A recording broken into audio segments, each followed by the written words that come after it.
Hey, good morning. Sorry, we've been a little bit MIA. We had our kids home for fall break, and we have some difficulties getting. We do all these videos like live the same day, and so it just has not worked to get on here. So today we're going to talk about, which Tyler disagrees, that we're going to combine a couple of days. We're going to talk about meditation, marriage and parenting, and a little bit about stuff that has to do with that. So I guess my story with meditation is I really struggled to be still and be quiet and just to be. And I started taking a therapeutic yoga class here in Utah that taught me that very thing. And one of the most helpful things it's done for me is helped me to connect with God, which I think sounds really weird.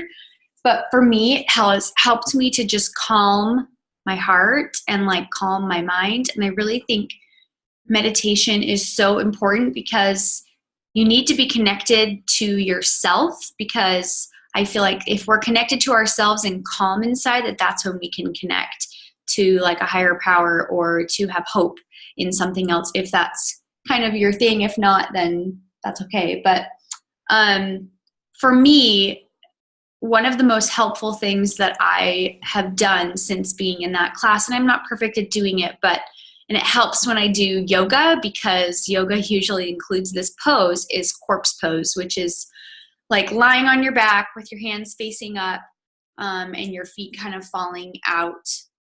So you're just completely relaxed and just listening to my own breath, not forcing the breath, just listening to my breath. And that has helped me so much if I'm having like a rough day, or if I'm frustrated, or if I have like negative feelings or thoughts that I need to let go. I always feel better after doing corpse pose. And the difference even 1 minute of listening to your breathing can make is huge.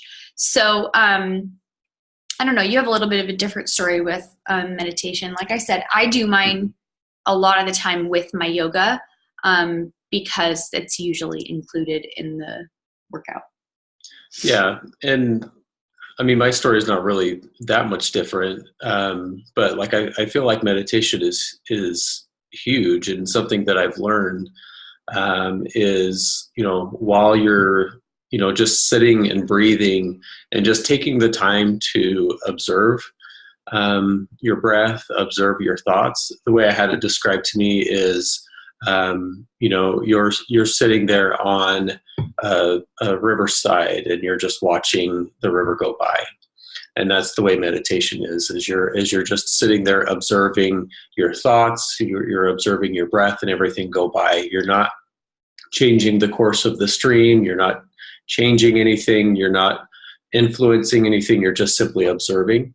And I felt like that's been very powerful for me. I've the same thing with Tiffany. I've had some very spiritual experiences just sitting and listening and observing, because I feel like that's kind of the way God communicates with us is through those times where we're very still and we're able to listen and not trying to force anything, or not trying to make our thoughts and our feelings and our emotions be a certain way. We're just simply observing. And so that's something that I've really loved about learning about meditation is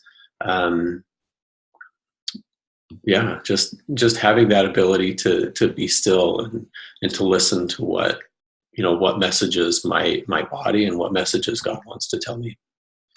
Are you be able to share her meditation? So, yeah. Oh, go ahead. Yeah. So the lady that we've learned a lot of this from, she shared just an audio, just a simple breathing meditation with us. It's an audio file, and so we can share it in the group here for you guys to use as well.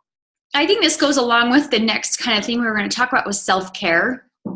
And we've talked about like fitness in here and nutrition, and I really feel like that's kind of the base of taking care of yourself. Like we talked about at the beginning of the week, is moving your body and fueling it with food that's actual food and not a bunch of processed crap.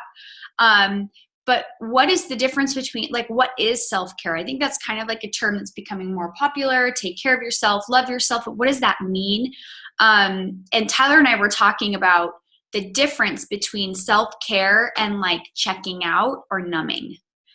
We've been in groups where, where we'll ask people to check in with your self-care. And some people are like, I sat in front of Netflix for 7 hours. 7 hours today. That was my self-care. Or I went and got tons of junk food and like indulged myself on junk food. Or I was on my phone for, I played a game. Like, we just feel like there's a difference between things that are actually filling your cup, filling yourself to, I guess a good example too is like, we have some really tough kids. And if my self-care is sitting on my phone or staring at the TV or eating in my emotions because I'm frustrated, I don't feel any better when those things are done. I almost feel worse. Like, self-care on social media is like the worst form of self-care. Like, you have to find what you love that lifts you up, that makes you feel more whole when you're frustrated or when you're struggling, or like what gives you the motivation to continue on and what helps you feel better and more full. Because there's just a difference. But I think a lot of people, all of us do this. We numb with different substances. So some people numb with alcohol, some people numb with drugs, some people numb with pornography, some people numb and check out with TV, some people numb with their phone, some people numb with food. There's really not that much of a difference between all those things. They're all unhealthy because we're numbing and not feeling. We're not dealing with what's going on. We're numbing and we're checking out completely. So, all those things do is just remove you from your current reality, and it's not really lifting you up or changing anything, making you any better. It's just taking you a step out. So as soon as you're done with whatever you're numbing with, you're put right back exactly where you started. Yeah, I think sometimes we don't realize how unhealthy that habit is. Like, and we're not perfect by any means. Like, we struggle with phones, but I really think tuning into finding something that helps lift you. Like, and I guess we should use a couple of examples. Like, I love to take a bath. Like, sometimes I will watch Netflix while I'm in there, but I love to take a bath and just like relax and have like a big glass of water in there, or listening to audio is helpful for us, or music for me. I like music, makes me happy. That's the funny part is like if I'm really struggling and I'm stressed and kids are exhausting me or whatever, something where imagine yourself being very stressed and heightened and stuff. If I check out and I go sit on my phone on Facebook for an hour, I'm no better off. But if I take even just 10 seconds, go into a quiet place and just meditate, listen to my breathing and just, be with myself for 10 seconds, I'm in a whole lot better place. So I can take a whole hour and be no better, or I can take 10 seconds and be in a much better place. I love that. So this is a tool that we learned from our friends. Did we learn this? Or? Yeah, from our friends Kobe and Ashlyn, called the Feeling Wheel. Ours is kind of beat up. I mean, that's good. That means we've been using it.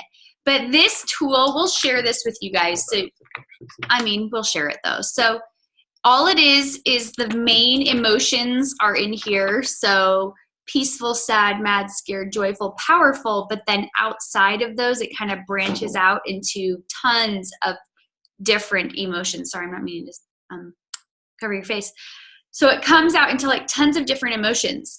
So this kind of is self-care, but this also moves into marriage and parenting and relationships, because this has been huge for our family, like huge. We literally printed it off. You can Google it, but we'll share a link for it. print it off and use it. Like, this tool itself has been so amazing. So if I'm numbing, right? If I'm feeling something and I'm just numbing and I'm avoiding, you can pull this out and be like, what am I actually feeling? And this is so huge, A, for yourself to know what you're feeling, B, for your partner, so they're like, what the heck is wrong? It kind of helps remove the blaming and the projecting that we do onto other people when we're angry and frustrated. And it helps put it on you as like, what am I feeling?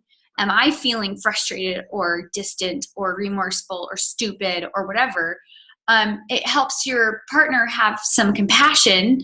This like does so many things. So I think as we move into talking about marriage and parenting, we have not had an easy marriage. And I guess Tyler's like, this is too much to talk about in one day, but I just feel like if we do one longer video, then let's just do it. We have not had an easy marriage. We got married super young. We had kids super young. We're completely the opposite not completely the opposite, but very different in the way we were raised. We have our own issues, personal issues. And we have had a hard time. Like I think our first year was fairly easy. And then after that, it was like a downhill battle, like just been so hard. And I feel like especially since we started learning this stuff, it's almost been harder but I think one thing we learned and have learned is it starts with you. Like, I literally cannot change him, or I could probably influence his direction of his choices, but I'm not him. And the same thing goes with our kids. Like, we cannot change our kids. And we had to learn to start owning our own stuff instead of projecting. And that's really hard to get out of. Like, it's really hard when you're angry and you always blame. When you're in a fight, you're always blaming each other. That's just what a fight is. And coming out of that is hard, to look inward and to say like, okay, what's my part? But this feeling wheel can help so much. Our friends Ashton and Kobe even said to do it every night. Like, just every night do a check-in and say, this is what I felt today. And we started to do the same thing with our kids. But I think it really helps to, like Tiffany was saying, for ourselves to really figure out what it is I'm feeling. Because for me, up until a year and a half ago, I had no clue about what my emotions were. So, I could have all this stuff going on inside of me and, just like blaming other people and everyone else has the problem. But really, it was emotions inside of me, but I had no clue what they were until I started to really learn. And then using this feeling wheel, I can point out like, oh, like what I'm really feeling is, discouraged. And discouraged, the root of that one is scared. What am I scared about? And then if I can find out, what's at the root of that, then I can take care of that, and then it's gone. Like, then, the emotion doesn't have any power anymore. And so I feel like it's super helpful, for me to learn these skills, and then that translate directly into relationships and marriage. Because a lot of the times when we're having, arguments and disagreements, or, we're not getting along very well, what happens is each person is, vying for the biggest victim position. And so, I'm trying to blame and project, and I'm trying to, make my point so that I can come off as the bigger victim. And she's trying to make her point and, trying to prove that she's the bigger victim. And then it's a back and forth, battle. And what happens is, one person eventually wins, right? You've got to win the argument. And so one person wins the, title of the biggest victim. And then, all the blame goes back on the other person. And that's not fair. That's not healthy, because, life is like one of, the therapists that we used to go see, he talks about a dance that we do. And when you're in a dance, one person is not dancing the other person, each of you is performing the dance, right? So, I take one step this way, she takes one step that way, and, that's how a dance works. And it's the same thing with our relationships. I can take offense to something that she says. She may not mean anything by it. I can take offense, and so I say or do something, and then she says or does something in reaction to what I just said or did, and it's the same thing. It's and this then we dance tend to of do the this back same and thing. forth. Right. Like you tend to have the same triggers, right? Like the same beliefs that we have about ourselves that we then project onto other people. Like one of mine is that I'm not loved or I'm not cared about. And so it's crazy, but you play this game where you believe that about yourself. And so you find, how do you say that? You find examples of how that's true. Yeah. You almost try to prove that point true. But through the other person, like, oh my gosh, Tyler did this. I mean, this happens to us all the time. Like, you don't care about me because you did da da da da. And he's like, but that's my own issue and my own self-belief that I've had for probably most of my life that I try to play victim with. And so that the key is changing that dance. And I think really you change that dance when you start here instead of the projection. One of our friends also told us, Ashley and Kobe, that when you're in that dance, a really good line to say is like, this doesn't work for me. Like, this doesn't work for me. Let's talk again or something. Give yourselves a little bit of space and maybe go over the feeling wheel on your own so that you can see how you're feeling. And that might help you humble a little bit to be like, oh, like I'm feeling this and this and this. And then to come back together and bring this feeling wheel in with it for sure, because you're just going to go back and forth in that dance and the blaming. And it's the same stories we have about ourselves that we just have different forms of the dance. Like you repeat it in different scenarios, but the self-beliefs that we're arguing about is the same most of the time. Yeah, and one of the things that Soraya, who's the meditation that I'm going to share, that's one of the things that she talks about is if you're in a disagreement and you can tell your partner, this is what's going on with me, this is what's going on with my body as well, like my heart's racing, I'm feeling sick to my stomach, I'm, like this is what's going on with me.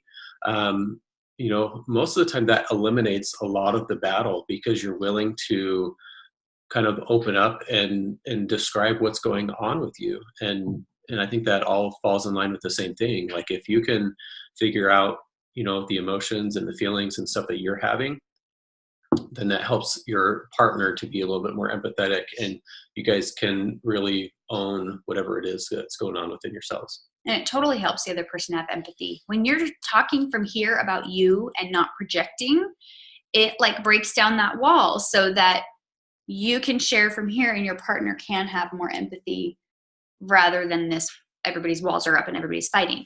I think one of our biggest things with marriage is, it's very interesting. We did marriage therapy for about 5 years overall, but like 18 months where we were hardcore, we were every week, and then he had us go slower, like less and less, as things were getting better. We've seen, I feel like, and you can say yes or no to this, but I feel like we've seen more results since we started doing individual therapy in the last, I'm like, when did I start?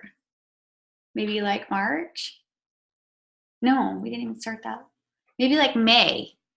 So I feel like we have seen more changes in our marriage in the last 4 or 5 months, maybe 6, than the 18 months that we spent in therapy before. And I think it's because the focus has been self. We're huge advocates of getting help. You guys, without therapy, I'm 99% sure we would not be, like 99%. But I'm like, I really feel like the individual therapy has been monumental for us. And like finding somebody that's good. Like, don't just go to anybody, because getting a recommendation and going to someone that's good at what they do is super important. There's doctors that aren't as great at what they do. There's therapists that are really good and therapists that aren't so good. And if what you're doing isn't working or helping, then see someone else. And I wish we would have moved forward to see someone else a long time ago. We loved our marriage therapist, but I feel like I wish we would have. It's like we almost hit a ceiling, though. Yeah, we kind of hit like a cap, and it was like as much as he could help us, and we had to go get help elsewhere. So just saying, like, find a good therapist and get yourself help and start on the individual, because I feel like you have to help yourself become self-aware and understand your triggers and understand who you are and why you are the way you are. And then it's better to move together into a marriage therapy once you're healed-ish a little bit from your own wounds. I don't know. Yeah, like for me, where one of my biggest things was blaming. And like I said, I didn't know what was going on within myself. And so I spent a lot of time blaming everybody else for their problems. Mostly me. Yeah, mostly her. And so that created a lot of problems, that created a lot of hurt, within Tiffany. And until I actually figured out me and what was going in, inside of myself, figured out some of my core issues and self-beliefs. Like one of mine is that I'm not valued. I don't really matter. And so, anytime that she did anything that brought up those emotions within myself, whether, consciously or unconsciously, she, most of the time, I'm sure probably didn't even know that she was bringing that up within me, because I didn't know that was being brought up in me. And so that created, a lot of issues. And until I figured out my part, there was never anything going to change between us. And one of the things that we, I've always heard for a long time, marriage is 50-50, right? Like, we have to meet in the middle and meet both ways. And then we learned from Danny Johnson and, another lady talking about relationships. She says, no, marriage is 100-0.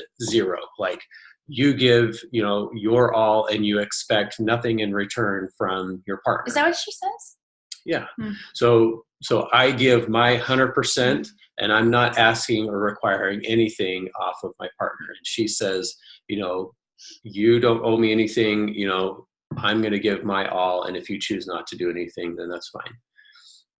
And I think that's helpful in a way, but the way that I like it better, and the way that Gay Hendricks in that book, Learning to Love Yourself, talks about, he says, marriage is 100-100, right? You give your all and you give everything, sure, you don't expect anything in return, but you're giving without the expectation back, but your partner also needs to do the same thing. I need to do my best and own my problems, own my issues, take responsibility for everything that I'm doing. And the same thing needs to happen from the partner as well.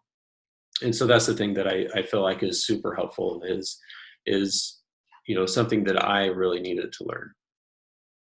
Okay. I really feel like parenting goes along with this. And this is why I wanted to just combine these couple days into one. Because I really don't feel like there's not a perfect way to parent. We all know this. There's way too many opinions going on social media and articles, and this is the way you should be doing it, and spank your kids or don't spank your kids. Like, for us, we've learned that our kids are so different. They all have different traumas. They all have different experiences in life, and they all have to be parented totally differently. And so we're not going to share some big secret to parenting, because I feel like the things we've talked about they translate over into parenting so much. Kids are going to follow what you do, not what you say. So if you have the perfect parenting manual and the perfect, you use the Bible or whatever, you can have the perfect manual, but if you're acting different, or you're not showing up personally, showing them those things, they're not going to follow that. They're really not. So I think if one of the, we've talked about Brene Brown, and one of the stories that she tells, and I can't remember the book that it's in, but she tells a story about a conversation that she had with her daughter. And, her daughter, I don't remember the specifics of it, but her daughter was, all, worried and self-conscious about what other people thought of her at school. I think, maybe it was, the clothes that she was wearing or something. And, she was worried about looking stupid and not being cool and whatever. And so, Brene was like, I put on my best parenting hat and, used all these skills that I've learned. And I, told her, you just, you do you, you don't worry about what other people think of you. You're, you're strong, and you're, like really building her daughter up. And she was like, I was so proud of, this awesome, teaching moment that I had with my daughter, and, and it really sunk in with her. And then, a few minutes later, her husband, is at the house doing chores and stuff. And she, starts to get on his case for, not taking down the Christmas lights or something. It was like, it's on power vulnerability, isn't it? Yeah. Like it's, it's springtime, we need to get the Christmas lights down. And the husband was like, I'm not worried about that. And she's, she says, well, we don't want to be that house in the neighborhood. And, like everyone's going to, neighbors are all going to wonder what's going on with us. And, the daughter turns to her and says, Mom, like, don't worry about what other people think. And she was like, oh. Right. So you can say whatever it is you want to say, but if your individual actions are different, that's what they see. Right. I just think kids aren't going to change until you do.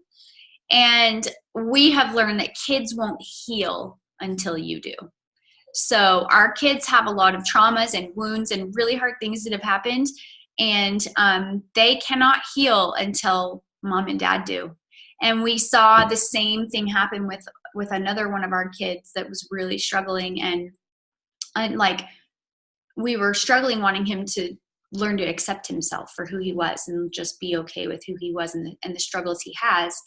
And I had the strongest feeling one day that like he wasn't going to be able to do that until we did, till we accepted and loved him for who he was, the struggles he has, for being different. Like I knew that we had to get there first before he could get there himself. So there's no parenting manual. Use the feeling wheel. This has been huge for our kids too. Learning. I feel like the skill of understanding emotion is a better skill than any skill on the planet. Like Tyler has turned into a different human being because he understands emotion now much better than he did before. Our kids, they all have different issues, and literally being able to lay with them at night, and we have a kids version we can share with you guys too that's faces, that helps them identify their emotions. But this is huge because if they can get home at the end of the day and say, I can say, did you feel sad today? And they said, oh yeah, I felt sad when this happened. Did you feel happy today? Did you feel discouraged? Did you feel embarrassed? Did you feel, it has probably 50 different emotions that helps them identify them, talk about them, and then a lot of the time they can just be removed instead of hanging on to it. In our yoga class, we've talked a lot about emotion, and when you hang on to them, then you can get sick. Like they can literally make your body sick. They can cause all sorts of ailments because when you're hanging on to things, they get stuck and they start causing problems in the body. So this is super helpful for kids going over that. Another thing that we've done with our kids, we're not great at the journals, but every night at dinner, we go over what we call gratefuls and sprouts. So they'll tell us one thing they're grateful for at the dinner table, and then one thing that this is my favorite part, one thing that they're proud of that they did that day. That's the sprout. That's what a sprout is called. So the whole idea behind a sprout is like when you plant a seed, right? If something happens, like because humans tend to like talk good about something, but then we tend to be like, oh, but I didn't do all these other things. So I could say, oh my gosh, I put on jeans today. Like I'm proud that I put on jeans. That would be like a seed, right? Like I did something good because jeans is better than sweatpants is what I wear most of the time. So I put on a pair of jeans today. What most of us would do is say, oh my gosh, but my hair looked like crap and I didn't put on any makeup and I didn't even shower. Like we think of all the other things that are bad or that we didn't do, that you squash your seed, right? Like you're stepping on that little tiny seed or that sprout that starts to sprout up. You're stepping on it. You're crushing it. How's it supposed to grow? Instead, a sprout is, and the way we like to think of it, is saying, I freaking put on a pair of jeans and it was awesome because I wasn't in sweatpants, and watering it and talking good about it so that it grows. And so it becomes bigger and bigger and bigger. So that's what we're teaching our kids with a sprout, is being proud. And even if you failed at the rest of the day and the rest of the day sucked, you have one thing that you did well, or that you're proud of, or that you're excited about. The other way to do it, we started out this way, we just haven't been super consistent with it, but a journal. So we called it a Gratefuls and Sprouts journal, or Sprout journal. 3 things every day, or in the morning and at night. 3 things you're grateful for, 3 sprouts that you have. That's been awesome for our kids. And for us to focus on positive, a lot of us in our family tend to just struggle with being negative.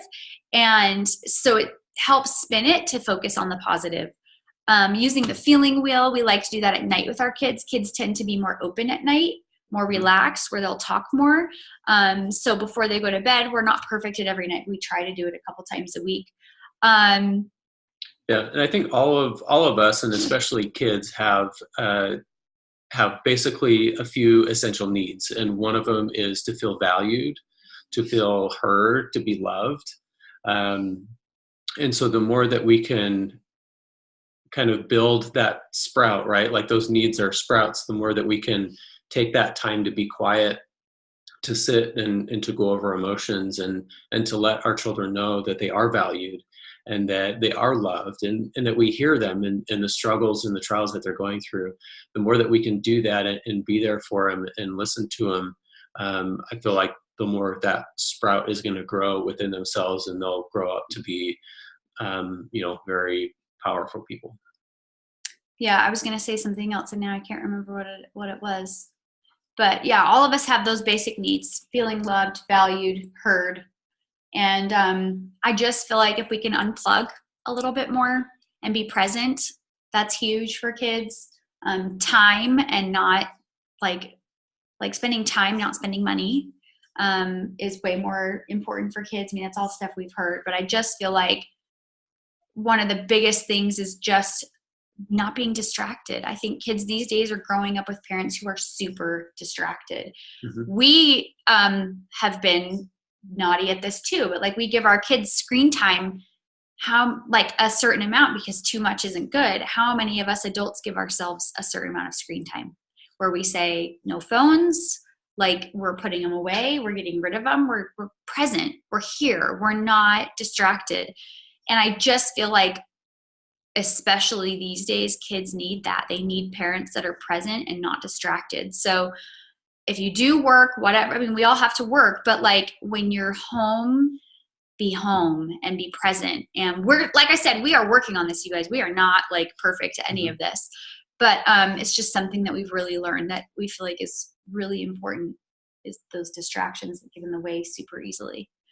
So this is long, but I feel like it was good to just kind of mush it all together. So I hope this is helpful. We are not parenting and relationship experts, but we have learned a lot over the last, we've been parents almost 13 years in like 2 days. Yeah. So, okay, we're moving on to finances, which is probably our favorite part. So watch for a couple of videos on that, and then we are done with this group super soon. So we hope you guys have a good day. If you guys have any questions or feedback or anything on this video, then let us know. We'll talk to you later.